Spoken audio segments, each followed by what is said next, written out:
आप सभी का स्वागत है अपने YouTube चैनल नॉलेज 100 में। आज सभी को बताने वाले हैं कि ताजा अपडेट, ताजा खबर हो गई है दोस्त, जिसका आप सभी को इंतजार था वही खबर आ गई है। भारत ने बांग्लादेश पे हमला कर दिया है। हमला करके किन ठिकानों पे किया है वो जानकारी देंगे, और किस तरीके से बांग्लादेश को तबाह किया है, किस वजह से भारत चुपचाप था ये भी आपको बताएंगे, और क्यों अभी हमला करा दिया है ये भी आपको बताएंगे साथियों। तो ताजा खबर के साथ में अपडेट रहिए, और अपडेट बनने के साथ में दोस्त पूरी जानकारी लेते चलिए। दोस्तों आपको बता दें कि बांग्लादेश में घुसी है भारतीय सेना। भारतीय सेना ने घुस करके कितने ठिकानों को तबाह किया है, तो बता दें कि 7 ठिकानों को ध्वस्त कर दिया है। यहां के जो प्रधानमंत्री थे मोहम्मद यूनुस इस समय देश छोड़कर भाग निकले हैं, फरार हो गए हैं। अता पता नहीं है कि कहां पे मोहम्मद यूनुस विराजमान है साथियों। यह बात निकल के आती है सोशल मीडिया में। वैसे ही आपको बता दें जिस तरीके से उस समय शेख हसीना निकली थी, भारत में शरण ली थी, अब ये मोहम्मद यूनुस किस जगह पे शरण लेने गए हैं ये जानकारी आपको शायद ही चौंकाने वाली होने वाली साथियों। तो चलिए दोस्त आपको बताते हैं किन किन इलाकों ने पर भारत ने हमला कराया, और कैसे किन तरीकों को भारत ने बंद कराने की कोशिश की है। इलीगल चीजें जो चल रही थी भारत के अपेक्ष में, वो चीजें भारत किस तरीके से उनको लेकर के हमला किया। तो आपको बता दें लगातार हो रहे बांग्लादेश में विरोध प्रदर्शन को लेकर के भारत अभी तक चुपचाप था, और चुपचाप ही साइलेंट तरीके से भारत ने कुछ ना कहते हुए सीधा हमला किया है। हमला करके यह जाहिर कर दिया है पूरे विश्व में कि भारत के अंदर ताकत है, क्षमता है, राजनीतिक क्षमता है, भारत कुछ भी कर सकता है। यह बात स्टैंड रखता हुआ भारत बांग्लादेश में हमला करता है। जैसे ही बांग्लादेश पे हमला हुआ वैसे ही विश्व में तैनाती हो गई, विश्व पूरा चौकन्ना हो गया कि क्या भारत ने क्या कर दिया साथियों। यहां पे आपको बता दें कि भारत ने जब हमला किया उसी समय ढाका जो बांग्लादेश की राजधानी है अस्त व्यस्त हो गई। वहां पे के जो लोग थे वो अपनी अपनी जान बचा करके अफरा तफरी में भागने लगे, और मोहम्मद यूनुस वहीं से कहीं सरेंडर हो गए। ये हालात कहते हैं कि शायद बांग्लादेश अंदर से अंदर खोखला हो गया था, कि सेना के अंदर भी ताकत नहीं थी कि भारतीय सेना का करारा जवाब दे सके या फिर भारतीय सेना का सामना मुकाबला कर सके साथियों। यहां तक बांग्लादेश खोखला हो चुका था। तो साथियों आपको बता दें कि भारत ने क्यों कराया ये सारी बातें, क्यों कराया उसने, भारत के द्वारा क्यों कराया गया इन ठिकानों पे हमला। तो आपको बता दें साथियों कि भारत के विरोध में लगातार विरोध प्रदर्शन चल रहे थे बांग्लादेश में। चलते हुए बांग्लादेश में विरोध प्रदर्शन तक ठीक थी बात। एक दिन ऐसा टाइम आया साथियों कि भारत की एम्बेसी को टारगेट किया गया, भारतीय हिंदुत्व को लेकर के टारगेट किया गया। वहां पे जो क्रियाएं हो रही थी सीधे तरीके से सीधा टारगेट सिर्फ हिंदू जनजात को, या कहें वहां पे हिंदू मंदिरों को टारगेट किया जा रहा था, और जो भारत से जुड़ी चीजें थी उन्हीं को टारगेट किया जा रहा था। क्योंकि बांग्लादेश में एक जमात समुदाय है, उसी के द्वारा ये सारे विरोध प्रदर्शन चल रहे थे। मोहम्मद यूनुस के द्वारा इन्हें बैन से हटा दिया गया था, क्योंकि बैन के पहले शेख हसीना का बैन चलता था, सरकार चलती थी, उस समय बैन था इन जमात समुदाय के लोगों पे। उस समय साथियों आपको बता दें कि यहाँ की सरकार कुछ करती तो उस पर ऑब्जेक्शन नहीं लगता था, और आगे दोस्त जमात समुदाय को जिस समय फ्रीडम मिलती है उस समय जमात समुदाय भारत के विरोध में आकर के पाकिस्तान का सपोर्ट करता है, और भारत को 3 खंडों में विभाजित करने के वचन देता है। इसी के चलते गोली चलाई गई, उस्मान हादी की मौत हो गई। उस्मान हादी को लेकर के विरोध प्रदर्शन चले बांग्लादेश में, उसी को लेकर के भारत ने करारा जवाब देते हुए दोस्तों कितने ठिकानों को ध्वस्त किया है, 7 ठिकानों को जिस समय ध्वस्त कर रहा था भारत, उसी समय यहाँ के जो मोहम्मद यूनुस चीफ एडवाइजर हैं लापता हो चुके हैं, अंडरग्राउंड हो गए हैं, या फिर देश छोड़ के कहीं भाग गए हैं। ये अभी तक मीडिया में खबर नहीं आई साथियों। तो आपको बता दें कौन कौन से ठिकानों पे भारत ने हमला किया है। बता दें कि पंचपुर अवैध घुसपैठिए जो भारत आ जा रहे थे उनको ठोक दिया है भारतीय सेना ने। ये क्यों किया है साथियों आपको बता दें, एक दीपू चंद्र दास को जिंदा जलाया गया था नंगा करके, लटका करके। उसी के बाद में एक और केस हुआ बांग्लादेश के आर्मी के द्वारा कि एक बीएसएफ जवान को गिरफ्तार करके बंदी बनाया गया था। उसी से भारतीय सरकार, भारतीय आर्मी गरमा उठी। आग लग गई भारत में। आग लगते ही बांग्लादेश को ध्वस्त करने उतर पड़ी। बांग्लादेश को ध्वस्त करते समय पहले नंबर पे पड़ता है पंचपुर। पंचपुर में ही अवैध घुसपैठियों को ठोक डाला।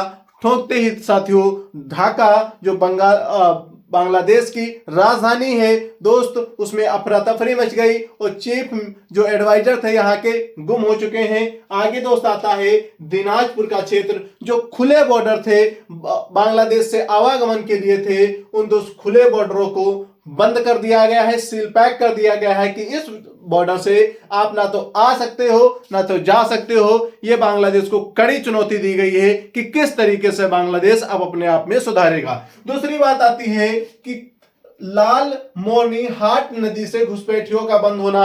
साथियों आपको पता होगा कि एक नदी एक जगह है लाल मोरनी हाट नदी है जहां से घुसपैठिए बाढ़ के दौरान भारत में आया करते थे। उसको लेकर भी भारत ने एक गाइडलाइन जारी की कि यहां पे तैनाती बढ़ा दी जाए, जो भी दिखे उसे ठोक दो, वहीं पे होगा जो आगे देखा जाएगा। भारत ने यह भी कहा कि यदि बांग्लादेश पलटवार करता है तो यह सोच ले कि बांग्लादेश का जो विश्व का मानचित्र है उस मानचित्र से बांग्लादेश का नाम हट जाएगा, पूरा भारत होगा, बल्कि बांग्लादेश का नामो निशान मिट जाएगा। यहां पे दोस्तों आपको बता दें आगे कुरीग्राम ब्रह्मपुत्र नदी है। कुरीग्राम जो सबसे बड़ी ब्रह्मपुत्र नदी है उस पे भी क्या हो रहा था, अवैध आवागमन हो रहा था। अवैध आवागमन को रोकने के लिए भारत सरकार ने यहां पर भी अपनी फौज को तैनात किया और कहा यदि कभी यहां पे कोई भी बांग्लादेशी आता दिखे उसे सीधा ही ठोक दो। No permission, no chance, no advice, no सलाह। दोस्तों कुछ भी नहीं चलेगा, सीधा ठोका जाएगा जो भी बांग्लादेश का नागरिक यहां पे पाया जाएगा। आगे बताया गया कि सिलहट पहाड़ी और जंगलों का क्षेत्र है, जंगलों से घिरा है। यहां पे दोस्त निगरानी करना कठिन था। उस जगह पे भारत के द्वारा ड्रोन से निगरानी की जा रही है। यदि कोई बांग्लादेशी यहां पे दिखता है ड्रोन से ही हमला कर दो, बल्कि उन्हें 1% भी छूट नहीं देना है। बांग्लादेशियों पे ये करारा जवाब है। बांग्लादेश किस प्रकार से सहम पाएंगे ये उनके चर्चा की विषय है। आगे दोस्त आता है त्रिपुरा से सटे गांव, एक घाघा, खांगला, कुछ और गांव है जिसमें चिटगोगी होगा। अस्थिरता यहाँ इस गांव में बहुत थी, त्रिपुरा से सटे थे, इन गांवों में बहुत ही अस्थिरता फैली थी।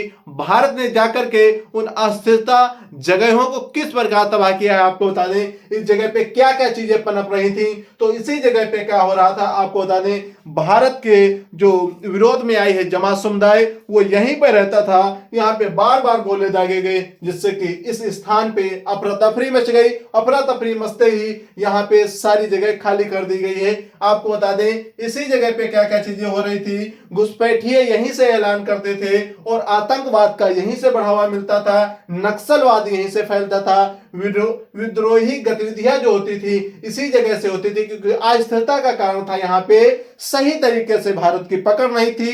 उसको कब्जे में लेते हुए भारत ने कहा कि अब हम आपको एक पल भी नहीं छोड़ेंगे और एक चांस भी नहीं देंगे आपको कि आप सुधर जाए। साथियों आगे यहाँ पे भारत विरोधी प्रदर्शन यहीं से शुरू हुआ था और यहीं पे भारत ने समाप्त किया जाकर के। उस जमात समुदाय के इलाकों पे बार बार गोले दागे गए, बरसाए गए। कहां पे, तो आपको बता दें त्रिपुरा से सटे कुछ गांव थे जिसे घाघा, खांगा आदि क्षेत्र कहते थे। उसी क्षेत्र पे क्या हुआ साथियों, भारत के द्वारा बार बार गोले बरसाए गए, जिससे कि वहां पे अस्थिरता को समाप्त किया गया। बांग्लादेश के विरोध प्रदर्शन को समाप्त किया गया, क्योंकि बांग्लादेश के प्रधानमंत्री ना तो निर्वाचित थे, न ही ऐसे गद्दी पे 18 महीने से बैठे हुए चीफ एडवाइजर के रूप में कार्य कर रहे थे, कार्यरत थे।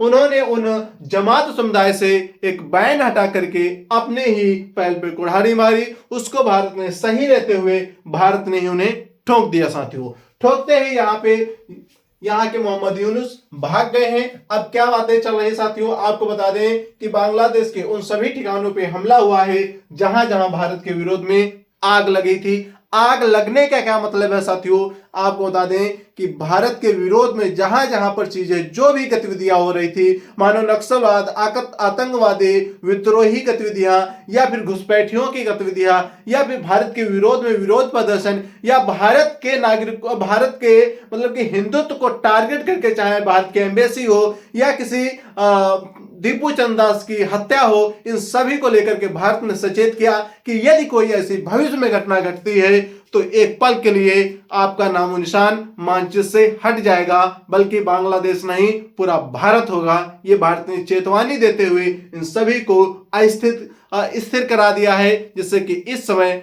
बांग्लादेश बहुत ही शांत तरीके से है। दोस्तों आपको बता दें, यदि आज की क्लास आपको अच्छी लग रही हो तो लाइक एंड सब्सक्राइब जरूर कर दीजिएगा। आपको आगे बता दें, आपके सामने एक सवाल है कि इस समय जब ये हमला कराया भारत ने, उस समय मोहम्मद यूनुस वहां से छोड़ करके भाग गए, जो गद्दी पर बैठे थे वो तो छोड़ के भाग गए थे। क्या आपके सामने सवाल है, क्या पुनः सरकार बन सकती है शेख हसीना के साथियों? आपके सामने एक सवाल है, जो 15 साल तक सरकार में रही शेख हसीना, उन्हीं की सरकार क्या पुनः बन सकती है बांग्लादेश में? तो दोस्तों आपके लिए सवाल है, आप कमेंट बॉक्स में बताएं हाँ या ना।